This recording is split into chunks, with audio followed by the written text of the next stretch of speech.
In the name of the Father, and of the Son, and of the Holy Ghost, amen. Hail Mary, full of grace, the Lord is with thee. Blessed art thou among women, and blessed is the fruit of thy womb, Jesus. Holy Mary, Mother of God, pray for us sinners now. Saint Anthony of Padua. Pray for us. Is today Saint Francis Xavier? Is it December 3rd? Pray Saint Francis Xavier. for us. In the name of the Father, and of the Son, and of the Holy Ghost, amen. It might be the 4th. What did they say downstairs? 3rd? It's the 3rd. It's my dad's.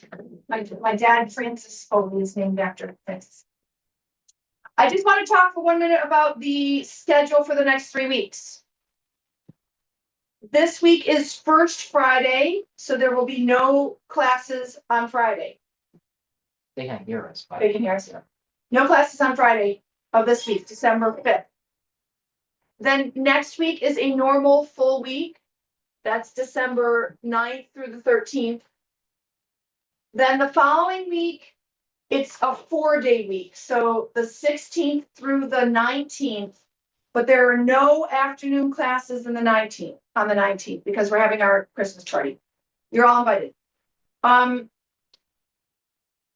then we're off until Monday, January 6th. So that's almost 3 weeks. Yes. It is. So, which basically,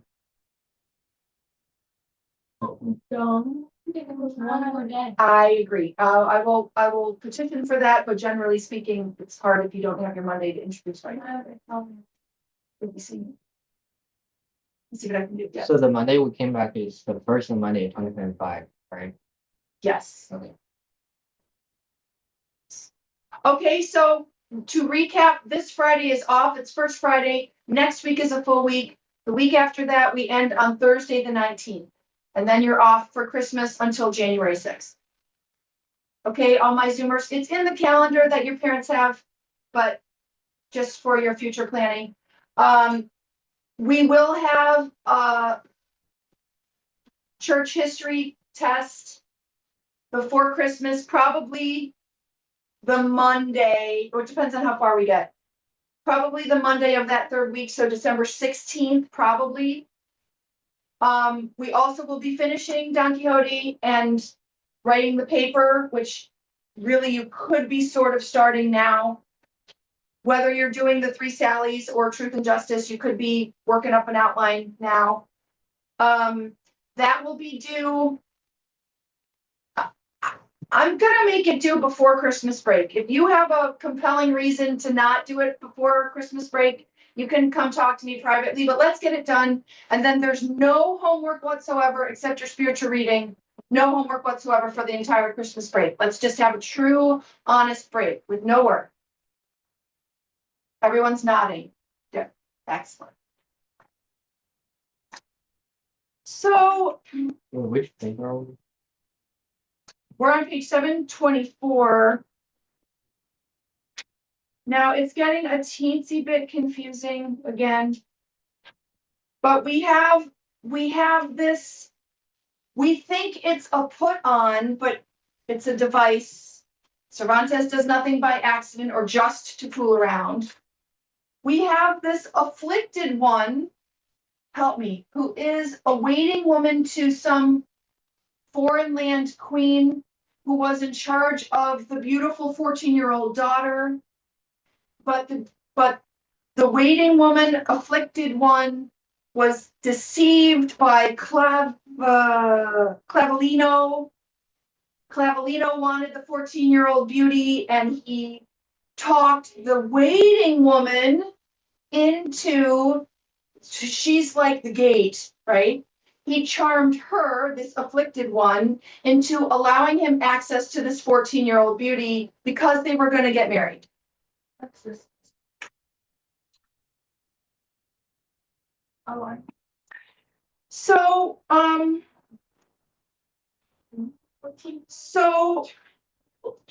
what helped me about Merlin and the wooden horse, and in order, Don Quixote is gonna fight the giant that comes on the wooden horse. Did I get that right? Yes, Marianne says yes. Is that right? Coco, is that right? I thought the wooden horse was the one that was supposed to come and take him to the fight. Oh, take him to the fight. And Sancho's like, I'm not getting on any horse but Dapple. Okay. And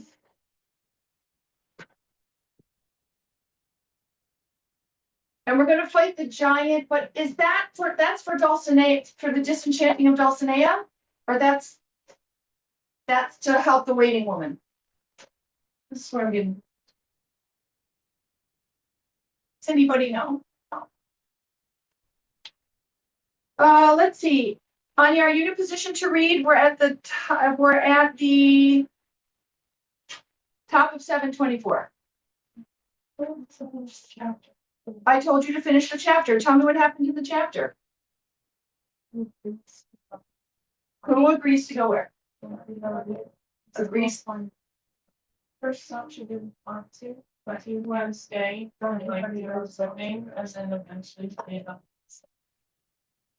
So Quixote and Sancho are going to get the girl from Clavelino the Swift. Clavelino the Swift. First name fits him because he is wooden. Because of the peg he has in his forehead. Because of the speed at which he travels. No, Clavelino is the horse. Who's the guy? Malambruno. So we're going off an adventure. Oh, Hector of Troy. I was wondering if Troy was going to come up because we have a wooden horse. Had anyone thought of that? Yeah. When you heard something. Right. So it ends. Exclaimed the afflicted one, may all the stars of the celestial regions look down on your greatness with benignant eyes, valorous knight, and infuse into your spirit all prosperity and valor to be a shield and protection to the downtrodden race of waiting women, abhorred by apothecaries, slandered by squires, and tricked by pages. Woe betide the wretch who in the flower of her years did not prefer to be a nun rather than a waiting woman. What an unhappy lot we waiting women are, for even though we were descended in the direct male line from Hector of Troy himself, our mistresses would not leave off calling at us, you there and you, as if they thought that made them queens. Oh, giant Malambruno, although you are an enchanter, your promise can be relied on. So send us now the peerless Clavelino, so that our misfortunes may be ended. For if the heat comes on and these beards of ours remain, we shall be out of luck. Forgot, they all have beards. The Trifaldi spoke with such feeling that she drew tears from the eyes of all the spectators, and even filled Sancho's to the brim, so that he resolved in his heart to follow his master to the very ends of the earth, if it depended on that, to rid those venerable faces of their fleeces. Of the coming of Clavelino and the end of this protracted adventure. Anya, is it loud there, or can you do it? Just tell me if there's background noise. I think it's Okay. good. Thank you. By this time, night had come on, and with it the moment fixed for the arrival of the famous horse Clavelino, whose failure to appear troubled Don Quixote, for he thought that Malambruno's delay in sending him meant either that he was not the knight for whom that adventure was reserved, or that the giant dared not meet him in single combat. But all of a sudden there entered through the garden 4 savages, all dressed in green ivy, bearing a great wooden horse on their shoulders. This they put on its feet at the ground, and one of them cried, "Let the knight who has courage enough climb upon this machine." "I shan't mount it then," said Sancho, "for I've no courage and I'm no knight." But the savage went on to say, "Let the squire, if there is one, take the crupper and trust the valiant Malambruno, for except by his sword he will be injured by no other, nor by the malice of any other person. There is no more to do than to turn this peg upon the horse's neck, and he will bear them through the air to where Malambruno waits them. But for fear the height and distance from the earth should cause them giddiness, they must keep their eyes covered till the horse neighs, which will be a sign that they have completed their journey." This said, they left Clavelino and retired with a graceful movement in the direction they had come from. And at the sight of the horse, the afflicted one said to Don Quixote, almost in tears, "O valiant knight, Malambruno has kept his word. Valiant knight, Malambruno has kept his word. The horse is here, our beards are growing, and each one of us implores you by every hair to shave and shear us, for nothing remains to do but for you to mount with your squire, and make a happy start on your strange journey." "That will do, Lady Countess Trifaldi," said Don Quixote with a strong and resolute heart. with a strong and resolute heart, I will not even wait to find a cushion or put on spurs, for fear of delay. Such is my desire to see you, lady, and all these waiting women, smooth and clean. That I will not do, said Sancho, neither with good or ill will, nor in any way. Even if this shaving can't be done without any climbing on a crupper, my master may look for another squire to go with him. These ladies another way of smoothing their faces, for I'm no sorcerer to enjoy traveling through the air. And what will my Islesmen say when they learn that their governor goes roaming down the winds? And another thing, it is 9,000 and odd miles from here to Candia, and supposing the horse should tire or the giant be in a bad mood, we might be half a dozen years before we got back, and then there will be no Isle or Islesman in the world to recognize me. Now, since the saying is that there's danger in delay, and when they give you a calf, run with the halter, with all due respect to these ladies' beards, St. Peter's all right to roam. I mean that I'm all right in this house, where they have done me such favors, and from whose master I expect the great benefit of seeing myself governor. Upon which the Duke replied, Sancho, my friend, the isle which I have promised you is neither movable nor fugitive. It has such deep roots struck in the abysses of the earth that it will not be tugged or budged from where it is with 3 poles. And I am aware, as you must realize, that there is no kind of position in the first rank that is not gained by some sort of bribe, some more or less, some more, some less. So the price I mean to exact from this governorship is that you shall go with your master Don Quixote to complete and crown this memorable adventure. For whether you return on Clavelino with the speed his swiftness promises, or adverse fortune befalls you when you return on foot like a pilgrim from tavern to tavern and inn to inn, whenever you return, you will find your isle where you left it, and your islesmen longing as they always have been to receive you as their governor. My goodwill also shall be constant. Do not doubt the truth of this, Master Sancho, for that will be grievously to misunderstand my desire to serve you. No more, sir, cried Sancho. I am a poor squire and can't carry all these favors on my back. Let my master mount. Let them bind these eyes of mine, and commend me to God. And let me be informed whether I shall be able to commend myself to our Lord, or invoke the angels to favor me when we pass through these altitudes. To which the Trifaldi replied, Sancho, you may safely commend yourself to God, or to whom you will. For though Malambruno is an enchanter, he is a Christian, and performs his enchantments with a great sagacity and caution, meddling with nobody. Well then, said Sancho, God help me and the Holy Trinity of Gaeta. Since the memorable adventure of the Fulling Mills, said Don Quixote, I have never seen Sancho in such a fright as now, and if I were as superstitious as some, his pusillanimity,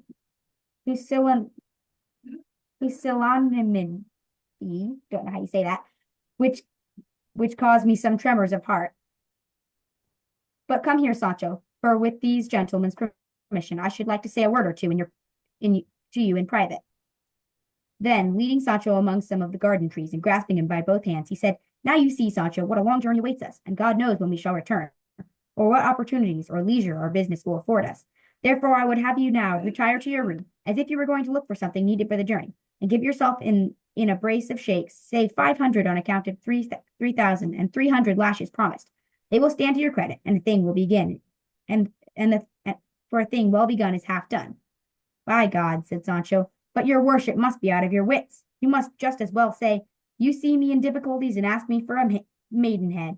Now that I've to be sitting on bare board, does your worship want me to flay my bum? Really and truly, it isn't right of you. Let's go now and shave these waiting women, and when we get back, I promise you, upon my soul, I'll be so quick to redeem my debt that your worship will be content. I say no more. Well, with that promise, good Sancho, replied Don Quixote, I'm comforted. For indeed, though you are foolish, you are a veracious man. My complexion's not verdigris, but brown, said Sancho. But even if it were a mixture, I would keep my word. With that, they came back to Mount Clavelino, and as he climbed on, Don Quixote said, Blindfold yourself, Sancho, and mount, Sancho, for whoever sends for us from such distant lands will not deceive us, seeing how little glory would redound to him from defrauding one who trusts him. But supposing everything to turn out contrary to my expectation, no malice can obscure the glory of our having undertaken this exploit. Let's go, sir, said Sancho, for these ladies' beards and tears are sticking into my heart, and I shan't get any nourishment out of my food till I see them in their first smoothness. Get on, your worship, and blindfold yourself beforehand. For if I have to go on the crupper, it's clear that the right out first. That is true, replied Don Quixote. Taking a handkerchief from his pocket, he begged the afflicted one to cover his eyes carefully. But after they were bandaged, he uncovered them again to say, "If I remember rightly, I have read in Virgil of the Trojan Palladium, which was the wooden horse the Greeks presented to the goddess Pallas, and which was pregnant with armed knights, who afterwards worked the total ruin of all Troy. So first it would be well to see what Clavilino carries in his stomach." "There is no need," said the afflicted one. "I will answer for him, for I know that Malambruno has nothing malicious or treacherous about him. You may mount, Don Quixote, without any fear, on my shoulders, be it if any harm befalls you." It seemed to Don Quixote that anything he might say in reply concerning his own safety would be to cast a slur on his valor. So, without further discussion, he mounted Clavilino and tried the peg, which turned easily, and as he had no stirrups and his legs hung down, he looked like nothing so much as a figure in a Flemish tapestry, painted or woven, riding in some Roman triumph. Grudgingly and slowly, Sancho also managed to get up, and making himself as comfortable as he could on the crupper, found it rather hard and not at all pleasant. So he begged the Duke, if it were possible, to oblige him with a cushion or a pillow, even one from his lady the Duchess's couch, or from a page's bed, for the crupper of that horse felt more like a marble than wood. To which the Trifaldi objected that Clavilino would suffer no sort or kind of trappings on, but what he could do was sit side saddle like a woman, so he would not feel the hardness so much that way. This Sancho did, and taking his farewell, allowed them to bind his eyes. And though after they were bound, he uncovered them again, looking tenderly and tearfully at everyone in the garden, begging them to aid him in his peril with a couple of paternosters and as many Ave Marias, that God might provide someone to say the same for them when they were in a like predicament. On which Don Quixote said, "Scoundrel, are you on the gallows, perhaps, or on your last gasp to resort to the prayers of this kind? Are you not, soulless and cowardly creature, in the same seat the fair Magalona occupied, and from which she climbed down, not to her grave, but to the Queen of France, if the histories do not lie? And I, who am beside you, cannot I compare with the valiant Pierres, who rested on the same spot where I now rest? Blindfold yourself,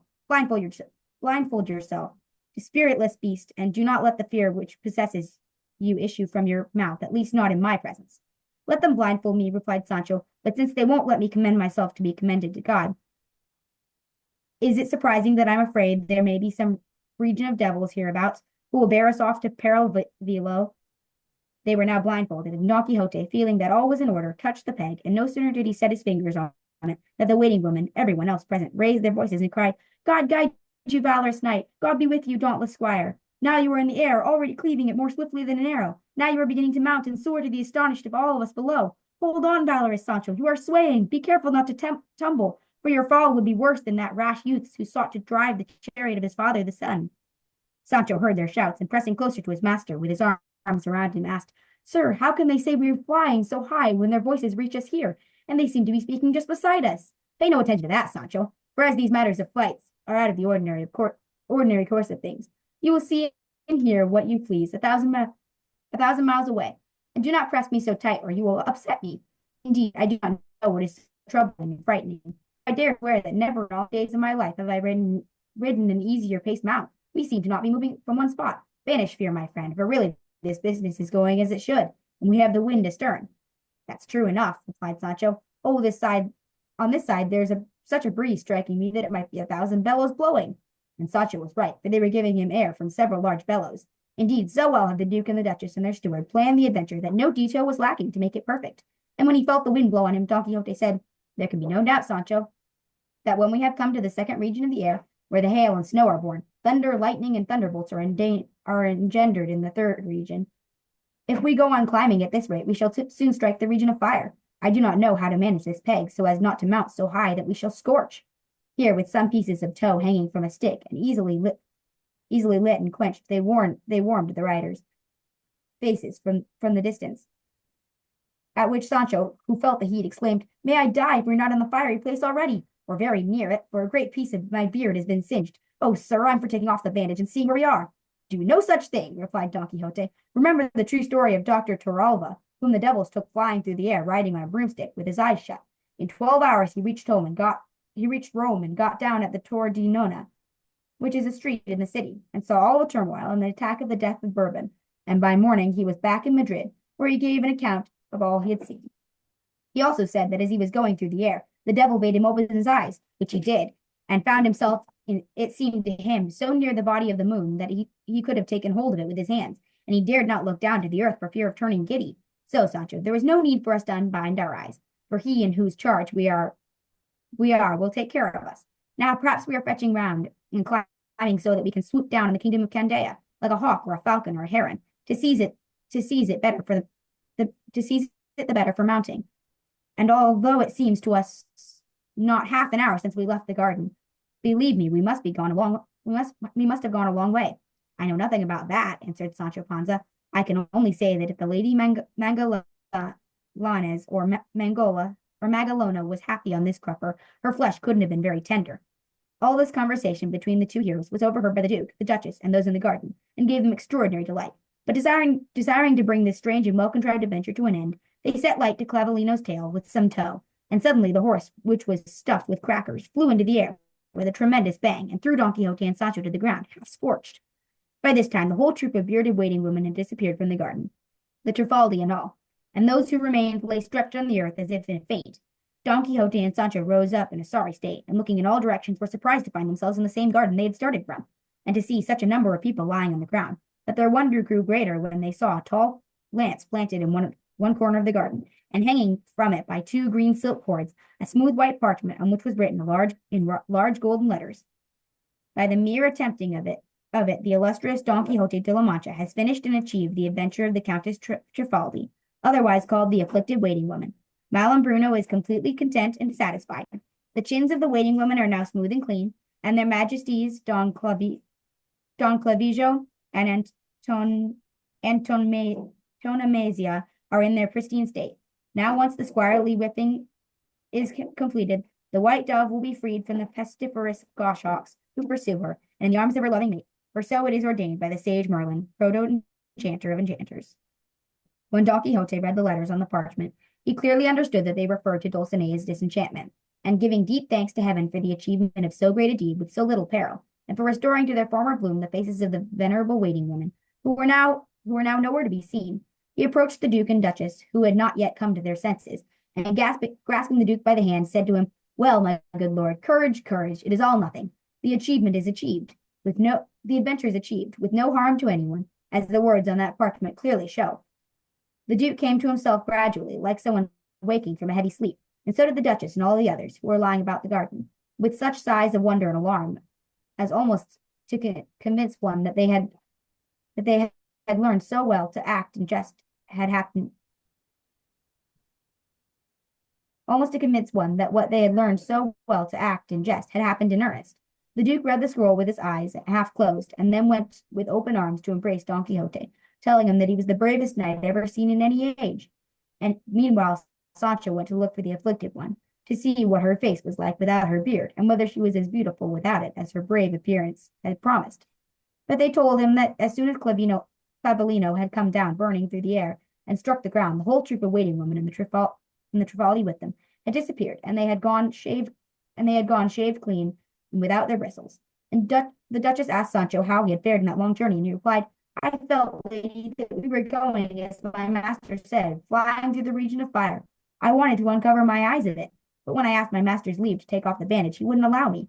But as I have some sparks of curiosity in me, I want to know what is forbidden and denied me. Softly and stealthily I pushed the handkerchief that covered my eyes just a little bit up on my nose, and looked down toward the earth, and the whole of it looked to me no bigger than a grain of mustard seed, and the men walking on it little bigger than hazelnuts. So you can see how high we must have been then." At which the Duchess remarked, "Sancho, my friend, reflect what you are saying, for seemingly you did not see the earth, but the men going about on it, since it is clear that if the earth appeared to you like a grain of mustard seed, and each man like a hazelnut, one man alone would have covered the whole earth." "That's true," replied Sancho, "but all the same, I looked through one little corner and saw the whole of it." "Mind, Sancho," said the Duchess, "for we do not see the whole of what we look at from one little corner." "I don't understand these lookings," answered Sancho. "I only know that your ladyship would do well to realize that as we flew by enchantment I could see the whole earth and all men on it from wherever I looked. If you don't believe this, your grace won't believe that when I moved the bandage up on my eyebrows, I saw myself so near the sky that there wasn't a hand's breadth and half between me and it. And I can swear to you, my lady, it was mighty big too. We happened to be going by the place where the 7 little she-goats are, and by God, I was a goat herd in my country when I was young. As soon as I saw them, I felt a longing to play with them for a bit. And if I hadn't done so, I think I should have burst. So quick as a thought. What do I do? Saying nothing to anyone or to my master either, softly and gently I got down from Clavelino and played with the kids, which are as sweet as gilly flowers, for almost 3/4 of an hour, and Clavelino didn't stir from the spot nor move on. And while the good Sancho was playing with the goats, asked the Duchess, how was Don Quixote amusing himself? To which Don Quixote replied, as all these matters and all such happenings are out of the order of nature, it is no wonder Sancho says what he does. I can only answer for myself that I did not slip the bandage either up or down, nor did I see sky, earth, sea, nor sands. It is true that I felt myself passing through the region of air, and even touching the region of fire, but that we passed beyond it, I am unable to believe. The region of fire being between the atmosphere of the moon and the farthest region of the air, we could not have reached the sky, where the 7 kids are that Sancho speaks of, without being scorched. So seeing that we are not burnt, either Sancho is lying or Sancho is dreaming. I'm neither lying nor dreaming, answered Sancho. Just you ask me the marks on those same goats, and you will see by that whether I'm telling the truth or not. Tell me them then, Sancho, said the Duchess. 2 of them, answered Sancho, are green, 2 scarlet, 2 blue, and 1 mottled. That is a new kind of goat, said the Duke, for in this our region of the earth such colors are not usual. I mean she-goats of such colors. That's clear enough, said Sancho, for there certainly should be a difference between the she-goats of heaven and of earth. Tell me, Sancho, asked the Duke, did you see any he-goats there amongst the she-goats? No, sir, answered Sancho, but I've heard tell that not one has passed the horns of the moon. They were in no mood to ask him of anything about his journey, for Sancho seemed to be in the mood to roam through all the heavens and give an account of everything in them, although he had not stirred from the garden. In fact, this was the end of the adventure of the afflicted waiting woman, which gave the Duke and Duchess cause for laughter, not only at the time, but for all their lives, and Sancho a subject of talk for ages, if he should live so long. But Don Quixote went up to Sancho and whispered in his ear, Sancho, if you want me to believe what you saw in the sky, I wish you to accept my account of what I saw in the cave of Montesinos. I say no more. What's going on? Sancho took off his blindfold and he saw those things. He was sitting in the garden and they were using big bellows like you puff out at a fire to make it bigger. Has anyone ever used bellows before? Do you know what they are? Everyone knows what bellows are? What? And then they lit twigs on fire and put them near their faces so it felt like they were getting close to the sun. But Sancho said he lifted up his blindfold and saw sheeps of different colors in the heavens.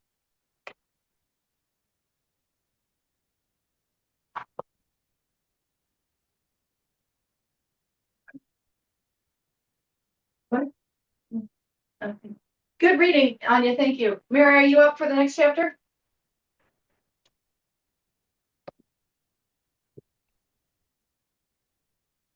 Chapter 42 of Don Quixote's advice to Sancho Panza before he went to govern his isle and other grave matters.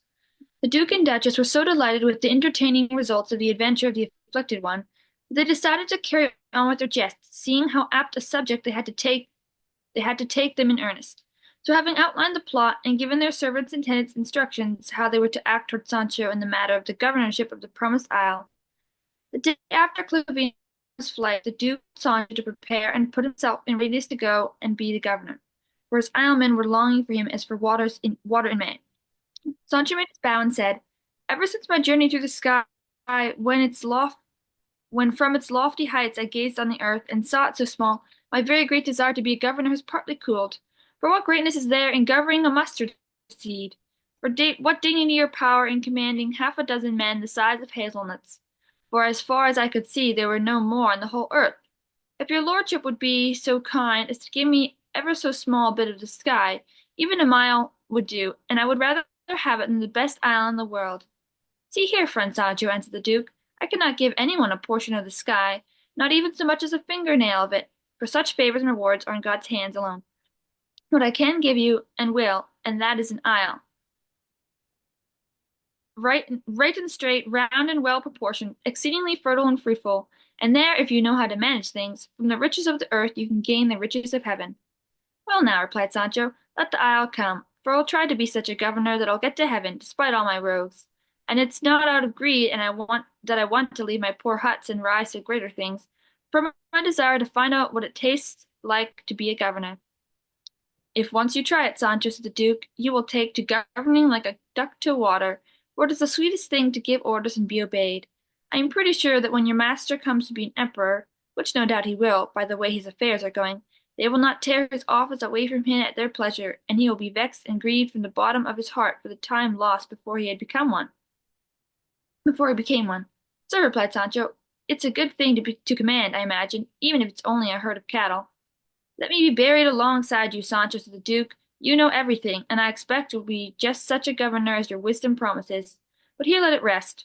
Remember that tomorrow, for certain, you are to go to the governorship of the isle, and this evening you should be fitted with suitable dress and everything necessary for your departure.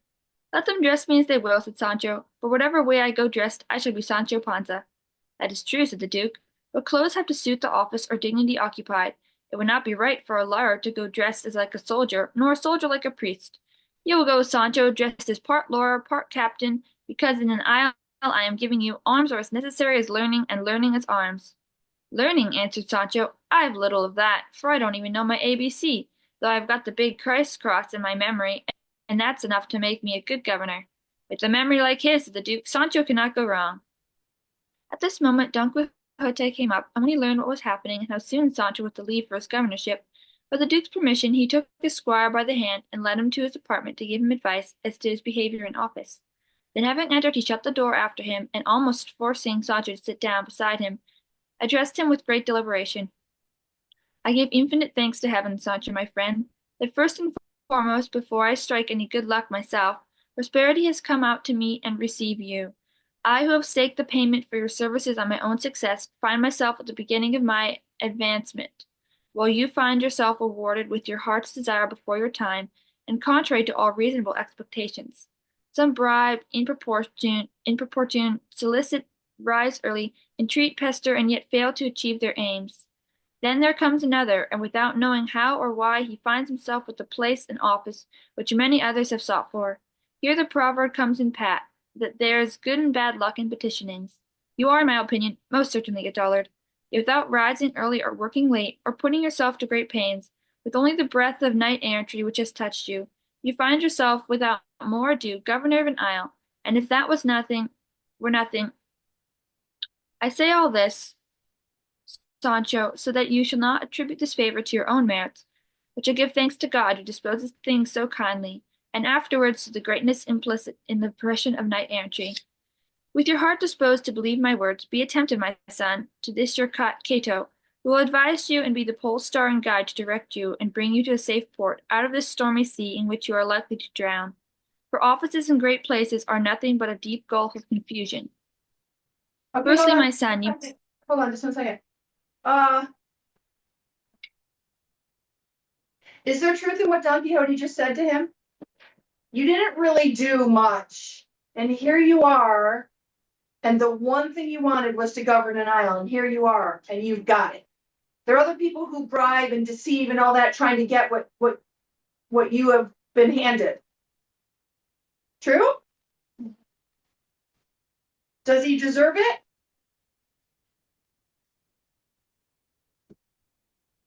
We're on page 737. Has he been good and faithful, Sancho?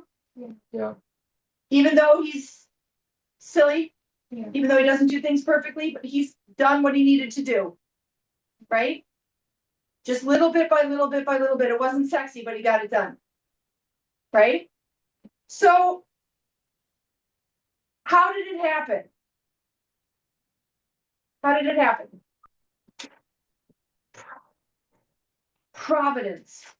And you're not wrong.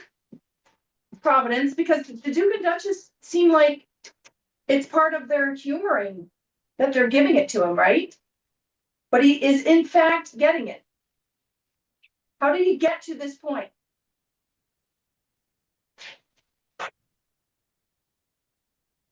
Who's he hanging around?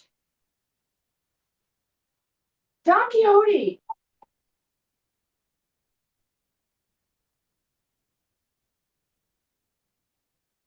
Don Quixote is knight errant. He's doing everything he set out to do in spite of all odds, in spite of getting his teeth kicked in spite. Here he is. By sheer belief, here he is. And Sancho's like hanging on to his coattails going, I want to let go. I don't like this very much. And he just hangs on. And here he is by sheer belief that it's all nonsense, apparently. And they're believing things that are ridiculous.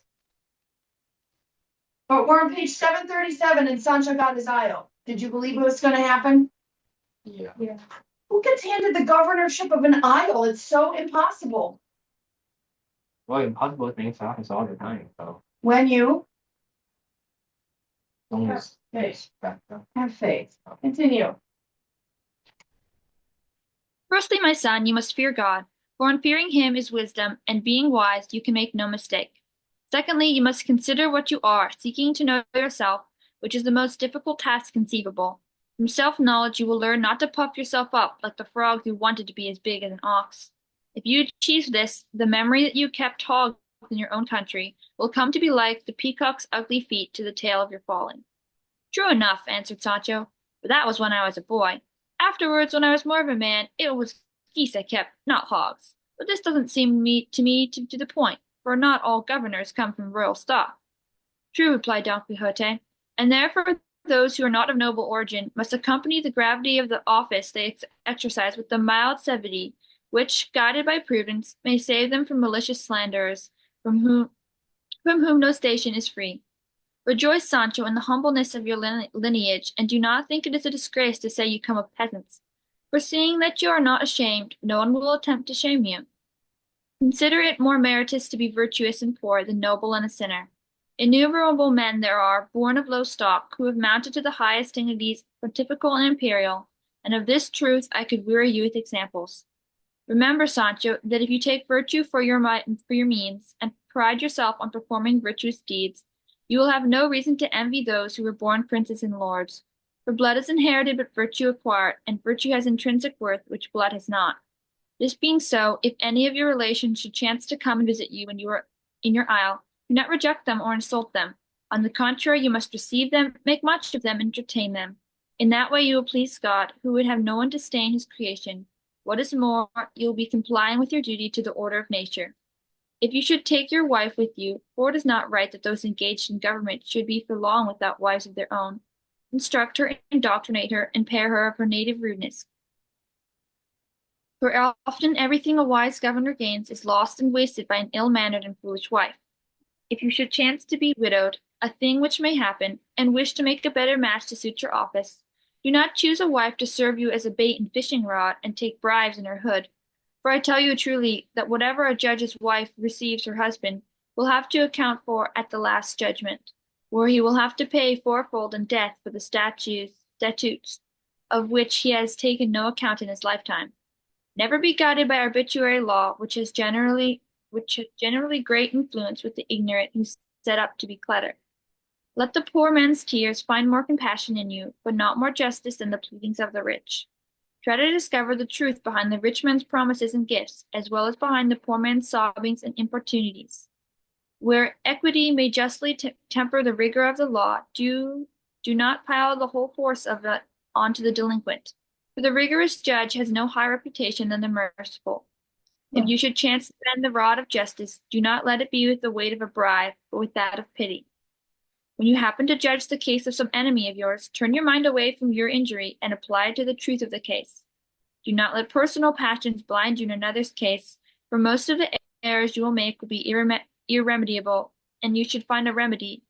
And if you should find a remedy, it will cost you your reputation or even your fortune. If a beautiful woman comes to beg you for justice, turn your eyes from her tears and your ears from her groans, and consider the substance of her plea at leisure. If you do not want your reason to be drowned in her sobs and your honor in her sighs, do not revile with words the men you must punish with deeds, since the pain of the punishment is sufficient for the wretch without adding ill language.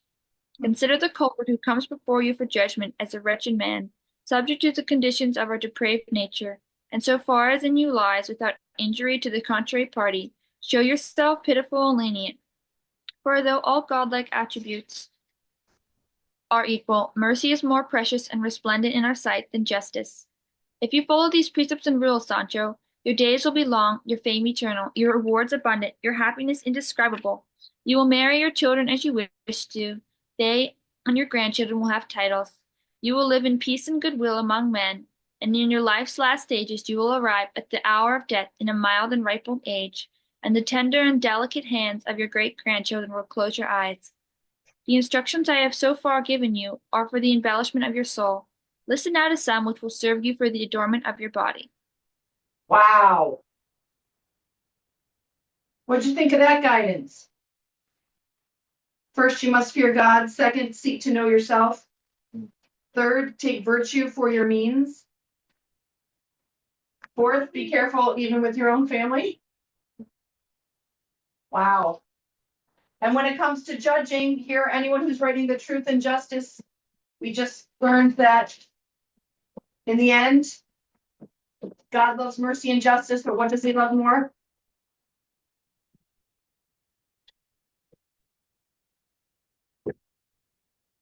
Mercy. All right, we will see you at 11:10.